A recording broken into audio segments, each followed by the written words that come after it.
Hello and welcome to my channel. Well, just want to start off with, alright, you're probably wondering what all this stuff is. I didn't cut my hand. This is iodine. Well, in a way I did cut my hand. There's that bump on my finger that at first I thought it was a sticker and the skin raising up around it for swelling, and then it's probably more like a wart or a mole or something. But anyways, I cut it. I cut it on purpose. Uh-oh, he's cutting. He's cutting himself on purpose. But this case, this knife case right here is perfect. Perfect for this knife. It slides in. You've got enough to grab it and pull it right out. It's only vertical carry, but it does fit in a BDU belt, and I was carrying it around like this today.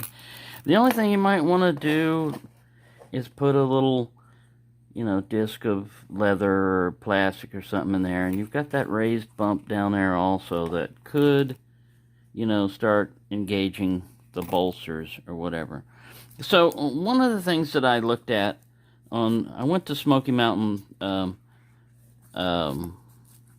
catalog, their site, and I was looking at the reviews on this, and one guy put in 3 reviews that just bounced all over the place, same name, and he's a verified buyer. But another guy said he was very disappointed with it. He hated it, and I heard some people say that, like one guy, he said he hated the blade shape. It's ineffective. Well, come on, man. You're buying a knife, and you know it's a Wharncliffe. So if you've got an issue with Wharncliffes, you shouldn't have bought the knife, is my opinion. But I was comparing this. Now, one of my viewers also asked me to compare it to the Blue Mule Sunfish. So, what we're getting into here is, just keep in mind, after shipping, taxes, delivery, the cheapest you could get it, just ordering one knife at Smoky, and going with that and paying the taxes and everything else, it comes out to about like $70 for this one knife. All these other knives are much less expensive than that. Now, what do you get is what I'm thinking about. What does this offer you that you can't get anywhere else? Well, for one is a steel. You don't see D2. Another is a style. You don't see this particular style of knife. Another thing is micarta. You don't see a lot of that. Now, you have to go back in time when America started, was producing a lot of Sunfish and everything. They're out there, Winchesters and Hammer brands and stuff like that, Queen, Case, a lot of those have made those, but those things are expensive. $200-300 easily for a used beat one. Look like somebody left it out in the garage or the barn for decades, and somebody found it and ground they'll get huge amounts of money for those. This is another thing also that I'm watching Tobias's 4-parter on collecting case knives and stuff like that, and the second part came out today, and I was watching, and he brought up the collectability of case because they have that reputation. They have a reason why people want to collect them. Rough Ryder Reserve, they just recently came out with this stuff, I don't have number 1, I could have, but it's in the same kind of denim, kind of micarta looking stuff. But, so what are you getting, for this? Well, you're getting a knife that you can't get anywhere else, is what I'm trying to say. If you go with a Marbles, or, now Marbles might do this. Marbles is pretty innovative. They came out with their D2 stuff and didn't jack the price up hugely on their Stockman and all the other stuff. They didn't come out in a Sunfish pattern on it. Or a canoe, I don't think. Or a doctor's knife. There's quite a few things they left out. But if Marbles would have produced one of these just like this, they wouldn't even have to go to micarta or anything else, but they did that on the last time. Let me get one and show you. There's a little lock back. Now, mine, after I sharpened it and everything, I started to realize I can probably fix this too, but you see that little flex? That is like blade play. But it's not because there's anything loose. It's because whoever ground this tang off, or the stop over here, either they ground this part or this part, got carried away. Because if you take too much off, yeah, the blade locks, but then it's got some more upward movement it can do that it shouldn't have to do. And I can, you know, slap some JB Weld on there, or epoxy, or super glue, and stop that. But what I was trying to get to is, this thing's in D2 steel. It's a traditional shape and everything, and it has micarta, and the price was not a huge, I'll have to put it up there, it was not a huge jump. Now they came out with Trapper and you know, other stuff. I got more of them. I just wanted to use that as an example. So what I'm saying is, if Marbles did that, then Rough Rider would have a much harder time, because I'm willing to go, you know, for something like this, the way it was put together and the materials and everything, my thought would be more like, if you want to be competitive, I don't know how much it cost you to make it and stuff like this, but if you wanted to be competitive with like case and everything, don't make it equal to a case. Anytime you're trying to compete with, you know, like there's a guy down, he's selling tacos down the street, and he's selling them for $2.50 because everybody, you know, loves his tacos, and he's established his reputation and everything else. Then you come across the street. If you're trying to sell your tacos for $2.50 and you're not established, it's going to take you got to have some pretty good tacos. I mean, the value inside the tacos got to be more than $2.50 just to pull people in. And what they're doing here, I mean, this is just my opinion, but what they're doing here on the Rough Rider Reserve line is they're trying to compete with either GEC or Case. Now, you have the advantage of a Chinese factory where you can get lower materials and price and everything, but you're still going to have to compete on skill and design and everything, and they can give them a run for the money, but you'd be better off pricing this thing $20 lower, I'd say, you know. So if I'm paying $50 for this, then, you know, $70 for case, it might track somebody. If you could drop that down to $40, well, wow, man, you'd sell these things like hotcakes. Maybe. I mean, because it's still, even at $40, it's still a lot more significant. And now this one's got this is the Blue Mule. This is like the standard one. It's in G10, and it's got, you know, 440A instead of D2, but it's got the traditional sunfish shape. And this one or that one or this are one of the marbles. If you're sunfish curious, is the way I would go, because they're really cheap. I'll have, again, like I said, put the prices up there. But if you look at like overall cutting edge and blade length, you know, some people are saying this is stubby, right? But we're matching up cutting edges right now. Look at that. It's pretty much, you know, this one might have just a slight bit more than that on it, all right? Well, look at this guy too, right? So you put him up there. This is, you know, directly overhead. There's no optical illusion or anything. This one's only slightly longer. And as far as like pokey stabby, because like one guy was saying, well, this is totally useless. If you go like this thing will poke, man. This thing will poke. I mean, it has no problem with poking. Now, these you would think, all right, spear point, it's going to have more of a pokey, I almost cut myself, more of a pokey power. But if you look at this, the blade is pretty thick, and your real cutting edge is only right, you know, right here. And it doesn't come to a super acute tip, and then it, you know, wedges out. You look at this guy, he's thin all the way down. And it's thin all the way up there.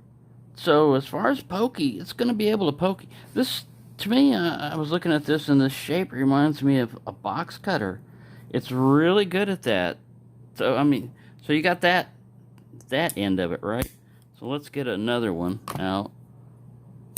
And we also have, this is the black and blue series. It had an odd shape also. Now you see, that's another thing. I like them because of the odd shapes. How many of these do you see? How many, really? How many blade shapes have you seen from either Winchester, Case, you know, a lot of these. You're going to have to go back in time, like I said, to find some of this stuff. This, you can just go out in the store and buy it. Some people don't like this one because this one does really have a much weaker pull. I'd say like a 3. And it doesn't lock up as solid. But if you know how to hold those sunfish. Alright, anyways, let's go back to this.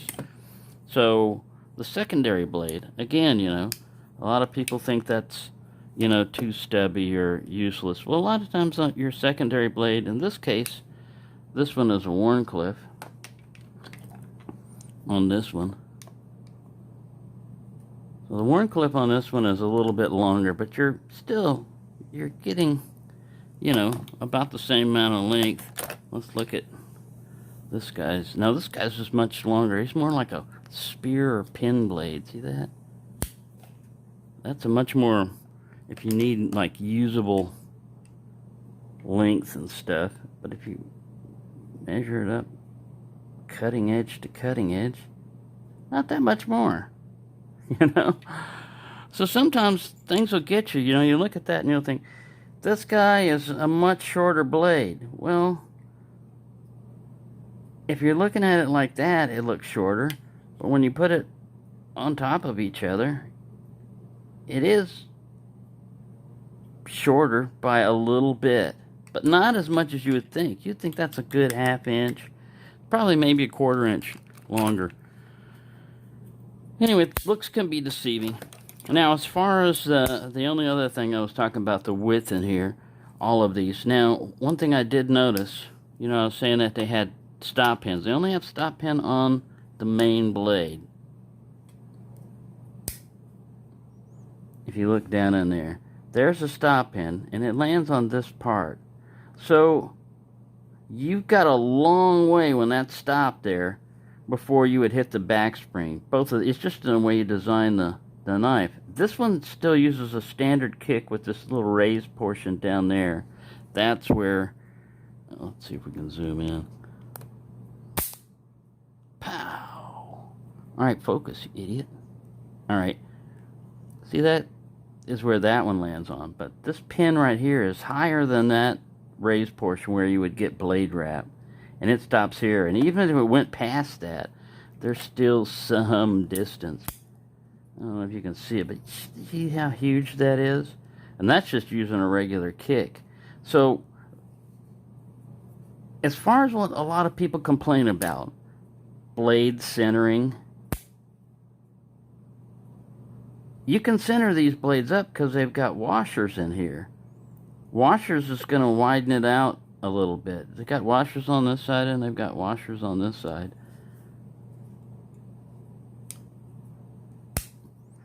That's another thing that allows them to tweak this thing, if they get it off a little bit, they can throw a thicker washer in there or a thinner washer. It's probably still pinned. They probably still run a pin through it on both sides. I can't really see it in here. But my overall thought is I like the knife, and what you're getting for it, you can't get anywhere else. That's just kind of a, for somebody that's just going to be using it as a user. As a collector thing, maybe, they'll appreciate. Just depends on how many, supply and demand. How many of these did they make in a run? And will they really not make them ever again like that again and just switch over to another material or something? Yeah, probably.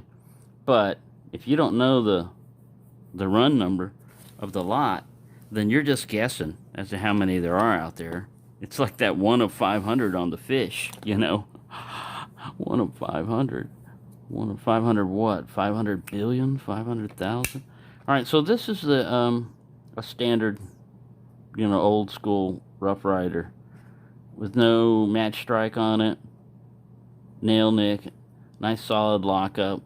And this one's more like an elephant toe. This one, I guess you could say, is an elephant toe because the way I do it, besides whatever the manufacturer says, they call this one an elephant toe, is if one end is bigger than the other, kind of like a hoof or something like that. If it's equal end, then I would call it more like a sunfish. I don't know if that's a technical way of doing it or not, but that's just the way I call it. I call these guys sunfishes.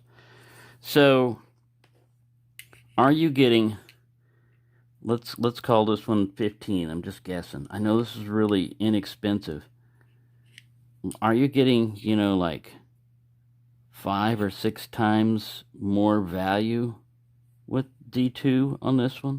I have no problem with 440A. I mean, it's not like a butter steel or anything. It works fairly well.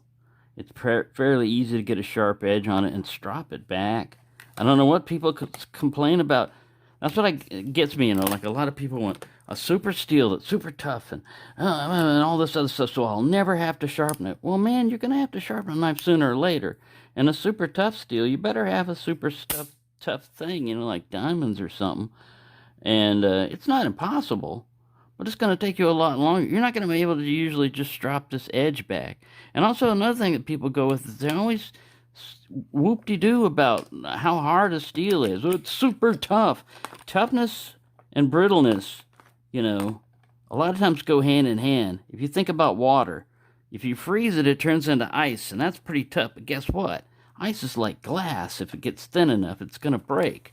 And so on a really tough steel, hits something that's stronger than it, which it will sooner or later, it has a much bigger chance of getting a chunk taken out of it than just a rolled edge. A softer steel will just roll, and you'll be able to sharpen it. So don't always think that super hard steels is always the ultimate way to go, because it depends on what you're using it for.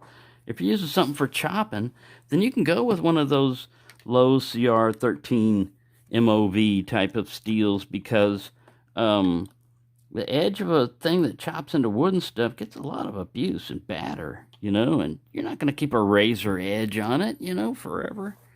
Anyway, that's just my thoughts on it. I think that what it's offering you is something that you can't get anywhere else. I collect it for the unusualness, but then having said that, the bar back, it had kind of a Warncliffe shape, but it had that weird bottle cap thing on the top of it, which may be good if you're using it and all that other stuff, but it was really annoying for using the knife. I mean, to me, if a thing is just like a secondary feature, like all it's going to do is open a bottle for you, right? Then the rest of the time you shouldn't have to put up with the bottle feature, you know? You shouldn't have to be sitting there and like, oh, my, geez, I don't need a beer right now, you know? My thumb is weird, or this keeps snagging on something. That's not this knife. I'm just saying that on the Rough Rider Reserve line, my question on these was, I was debating getting a case tribal lock. It was about $70-something, but I mean, it would have been slightly more, but it would have been American made in a case. And the thing about that is, even if I discount, like myself, I don't take into account the investment value of a knife. Other people might, you know, other people, younger people or whatever, might want to collect knives and be able. You have the advantage too of flipping a knife a lot easier. You know, if you don't like it or you need to generate some money, you're probably going to get a lot more money overall from a case resale than you would from a Rough Rider. Partially because of the amount of money invested, but also because of the reputation of the company and, you know, the name brand recognition and all that. So, also with these guys, my other caliper screwed up. There's a big difference between, you know, like an inexpensive set of calipers. This, you can tell they're steel face, they're hardened, you can see there's no gap between them. Look at that guy, man. You can see daylight through it. So, I mean, it's close. But the only thing is, it's battery. The only problem with this one, the reason I got this tape here, is the battery kept coming loose. The battery cover, and it's a unique battery cover. I didn't want to lose it. So, that's why that's taped down. But other than that, these are the ones that I used at work. Those are good ones. This one right here, I got on eBay, and I filed the face down a little bit and everything, because you can just re-zero it, you know, and get it to, like, find its new. But anyway, really, that's come together part is more like right there. So it gives you kind of an an idea. But let's see what kind of blade thickness we're dealing with on this Rhino Toe. Right. See how it's always usually like 0.5 off or something. We'll get it within the ballpark. 0.09 or inch. 0.095. Let's check it in millimeters. 2.4. 2.36, 2.37, 2.4. Because I'm trying to get it right here where it's thickest. Because it narrows down, and this is a full flat grind there. The edge grind, they did a halfway decent job, but they did get a little thinner on one side. Not too bad. Let's zoom in. It's a long review. It's just my first impressions. I've got it now. I'm not going to sell it. I'm not going to toss it away. It costs too much money. I'll never use it. I'm going to start cutting boxes and stuff open with it and carrying it around. But, yeah, this case, Starry Lock, he gave me this. I believe it was Starry Lock sent me this knife. He got it. Gentleman's Hardware, and he just gave it to me, and this bit fairly loose in there. But this fits perfectly. Fits perfectly in there. It just eases in. It's not going to come out. Shake the crap out of it. Oh, we're zoomed in.